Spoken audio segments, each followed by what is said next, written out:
Does anybody really know what time it? Hey, everybody, welcome to Jimmy's Records and Tapes. This week, it's a viewer request. My top 5 Chicago songs. We've got it on vinyl, CD and cassette. We've got pop, rock, heavy metal, punk, funk, rap, and new wave. All sales on vinyl, but you'll never regret all the music you get at Jimmy's Records and Tapes. I'm loving music again. Indeed, welcome into the record store. Take a look around. Everything's alphabetical, all right, by genre. Take a look. You want a soundtrack? You want a rock? You want a pop? You want an R&B? You want a hip hop? We got it all. We got your hip hop. We got your hippity hop. We got the hippity hop. I have no soul. Couldn't be a blander, whiter guy. Now, this particular topic is a viewer request, and not just by one, several people. Like if you get one email, you go, yeah, you know what, I appreciate that idea, but I think it's a little too niche. But when many, many people request something, I was like, I'm a man of the people, right? I'm happy to go out there and shake some hands and kiss some babies. Let's do this thing. These are my 5 favorite Chicago songs. The band Chicago, not songs about the city of Chicago, right? My kind of, who cares? Shut it down, Blue Eyes. This is about the band Chicago. These are my 5 favorite. Now, here's what I found interesting. When it was time to do this one, I just looked. Admittedly, I've got a cue card in front of me. I looked at my list. There's 7 of them. I know, you can't believe it, can you? Eliot, my director and editor, is furious with me that I'm doing 2 extra ones here for some graphic reason. I don't really know, but as I sat down, I went, oh, there's 7, and I'm not kidding. He blew a fuse like a cartoon where steam came out of his ears and his hat spun around on his head. I don't think I've ever seen Eliot Hochberg in a hat. Yes, that's not true. He played a cowboy in a play once. Anyhow, that's probably a picture of him right there in that cowboy hat. Let's hope. That's Eliot Hochberg, and he deserves a lot of credit for all the great work he does here. So why not talk about it right now, awkwardly on camera, as opposed to telling him off camera like a human being. Number 7, this comes off Chicago 14, released in 1980, went to number 71 on the chart. So I discovered, my friend Gary Shera brought me to see Chicago. We went together to see Chicago at Chicago Fest in 1981. And so the most recent album was Chicago 14. So when I got that, I kind of embraced it. And it's really one of their poorest selling albums. I like a lot of the songs on there, particularly this song written by James Pankow, American Dream. And they lip sync it on the Merv Griffin show. And you can see Peter Cetera with a very 1980s punk rock hair. It's an interesting haircut. It's a great song. About that they could play today. It's basically about we don't believe in the White House, and you could play it today. You certainly could have played it 4 years ago. Great song, American Dream by Chicago, and that's number 7. Number 6, also written by James Pankow. This comes off Chicago 16, came out in 1982. The album went to number 9. Of course, Hard to Say I'm Sorry was a big hit. That went to number 1. That was their second number 1 hit. Written by James Pankow and David Foster, who produced the album. Now, Chicago 16 is one of my favorite albums by Chicago, but again, for the reason of that's when I really got into my fandom. I remember calling Discount Records, which is maybe about a mile or 2 away from my house, and saying, do you have Chicago 16? And the owner's name, Mark, remember his name, Mark, he said, yes, we do. And I hopped on my bicycle, and I rode to Discount Records, and I got the Chicago 16, got it in the bag, went back home on my bike, put it on, and didn't like it. Didn't like it at all. In fact, embarrassingly, called my mom at work and to tell her. She's working at a bank, and certainly she should be consoling her son on the fact that he doesn't like Chicago 16. I go, Mom, it's just not good. It's just not good. And she said, give it a few more listens. Maybe you'll end up liking it. And sure enough, by the end of that weekend, I loved it. And I love it to this day, Chicago 16. And this song, Follow Me, is fantastic. Bill Champlin is on the vocal. He was new to the band on Chicago 16. By the way, I also did this with my mom. One night, Angie Dickinson was on The Tonight Show with Johnny Carson, And Johnny did the hey, are you listening to anything? You got a musical interests? And Angie Dickinson said, well, of course I love the band Chicago. I woke my mom up to tell her that. I went into the bedroom. My mom and stepdad are sleeping. I walked in, shook her awake, and said, Mom, Angie Dickinson just said she likes Chicago on the Tonight Show. And she went, okay, and then went back to sleep. What she should have done is woken up and packed my bags and sent me on my way. You effing nerd. Number 6, Follow Me, from Chicago 16. Number 5, this is off CTA. This is right off the first album. Came out in 1969, went to number 17 on the chart. Song called Someday. And then parenthetically, August 29, 1968. It starts out with the chant from the Democratic Convention, 1968 Democratic Convention, the whole world's watching. The whole world's watching.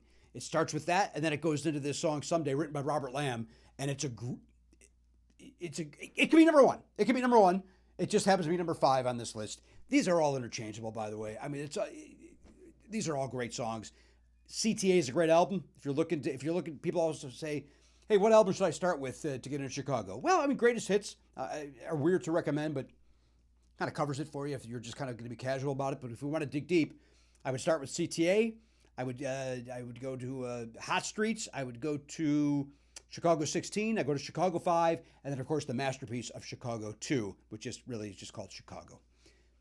So number 5, Someday, August 29, 1968, from 1969. Number 4. This song comes off of Chicago 13, which again was not a big seller for them. They were kind of still trying to figure out what to do with Terry Kath not in the band anymore. Donnie Dacus was still in the band at this time. It got a little disco-y, Street Player. Street sound swirling through my mind. That part was sampled by both Bucketheads and Pitbull. I know you want me. So Danny Serafin and Hawk Walensky, who wrote that, must be billionaires because that song is sampled so much. But the song I'm going to talk about is Reruns, a song written by Robert Lamb. It's a song basically about he cheated on the person in the song, cheated on his girlfriend and or wife, and then she forgave him, but she continues to bring it up. And again, it's reruns. We've been through it all before, but you brought it up once more. And just rehashing things. But it's a song that works because we've all been there on either side of it, where you do forgive somebody, but you don't drop it. Or maybe you were the jerk who cheated because they drank too much in the 90s and then luckily found the love of their life and cleaned up their act. And you were a jerk. And then that person would bring it up from time to time. Like, hey, remember that time you were a jerk? This song resonates on a lot of levels, unless you're a saint. And in that case, go listen to your own music and stop it. You know what? I don't want you subscribing. If you're a saint, scram. Reruns off Chicago 13. Great song by Robert Lamb.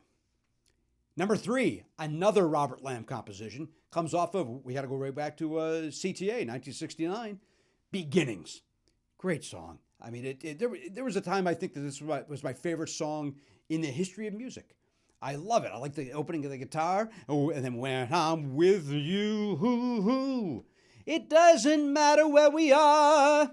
Darn, I have a cold. Otherwise, that would have sounded perfect. We did this song. I mentioned this before. We did this song as part of the set list when I was in a high school band. We were basically a hard rock band who then also, I don't know why I wasn't vetoed. We did Beginnings right in the middle of our set. And it didn't fit in. But you know what? I insisted we do it because my band had to be represented in Rainbow Bridge's set list. So that's number 3, Beginnings, off of CTA. Number 2, another Robert Lamb song from 1978. This is off Hot Streets. Now, Hot Streets was the first album after Terry Kath's death. It features Donnie Dacus on guitar. It's got a lot of great songs on it. I think it's really an underrated song, underrated album. People just... it's got a Live Again on it.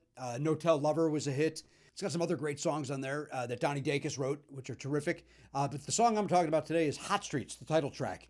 It's got a flute solo. It's got a great Donnie Dacus guitar solo. It's a really great song. And again, I think it's one of those where, one day I got to talk to Robert Lamb, and I don't know when that day will be, and say, hey, you know what? You've written so many great songs, Saturday in the Park and Beginnings, and that doesn't mean to really know what time it is. But you know which two songs I absolutely adore are Reruns and Hot Streets. And I'm 90% sure he would punch me in the chops because he would think I'm being a clown, because nobody would say, these are great songs.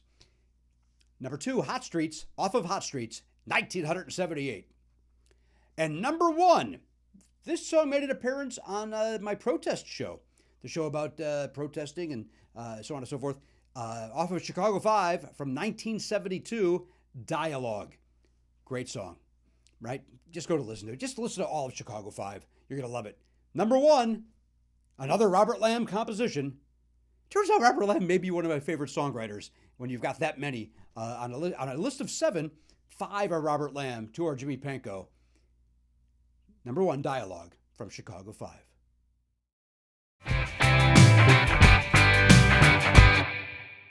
Hey, it's time for this week's Jimmy's Choice. You know the drill.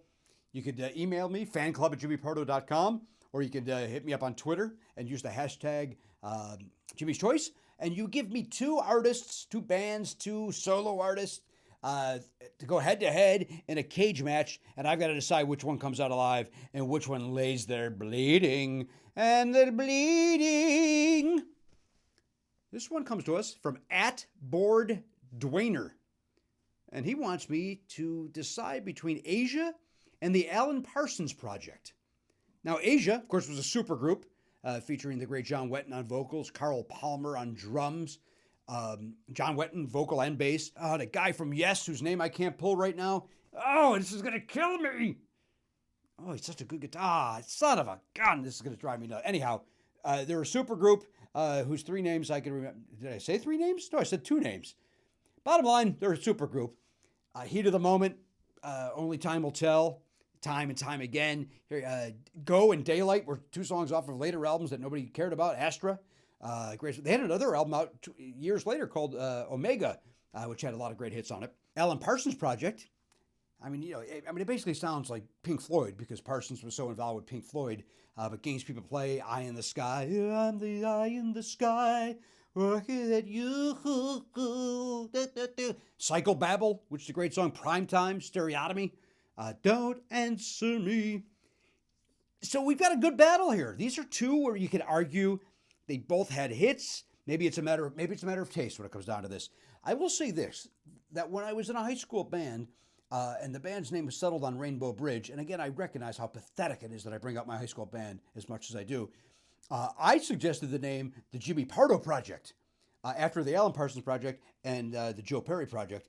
And for one rehearsal, it was the name of the band, and then the next rehearsal was like, yeah, we had a vote. We're not going to do that. And they were right, because what kind of jackass thinks that they should have their name in the band when they're 15 years old? This jerk. When it comes to Asia, I went out, and on this very day, I was supposed to exchange Christmas gifts with my girlfriend at the time, Andrea, with the last name W, who lived in Orland Park, Illinois. And we were supposed to exchange Christmas gifts, but earlier in the day, I went with my friend Paul, and I bought a Kramer metal neck bass.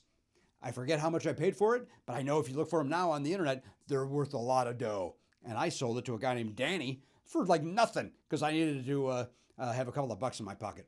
So I bought the bass, and then we fooled around with the bass so much, that then when I went to Andrea's house to exchange Christmas gifts, and the gift she gave me was Asia Alpha, the second Asia album, but her parents were home, and she then let me know at that time that hey, had you been on time, my parents wouldn't have been home, and well, you fill in the rest on what would have happened with a couple of teenagers who are dating in a house with no supervision. But bottom line, none of that happened. She gave me Asia's Alpha album. So this is tight, Asia and APP, but I'm gonna go with Asia. Oh, Steve Howe and Jeff Downs. There's the other 2 names. I wouldn't have been able to sleep. Anyway, Asia. Got it.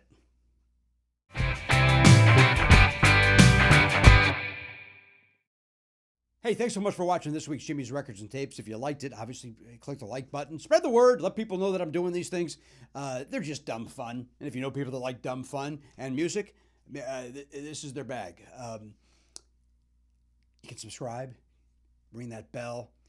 We have a Spotify playlist that features all the songs from all 4 seasons of Jimmy's Records and Tapes. I'm on Twitter at Jimmy Pardo if you want to say hello to me. And I also host the award-winning podcast, Never Not Funny. Go to nevernotfunny.com for that and listen to that nonsense. I'm all about nonsense. And until next time, the record is back in its sleeve.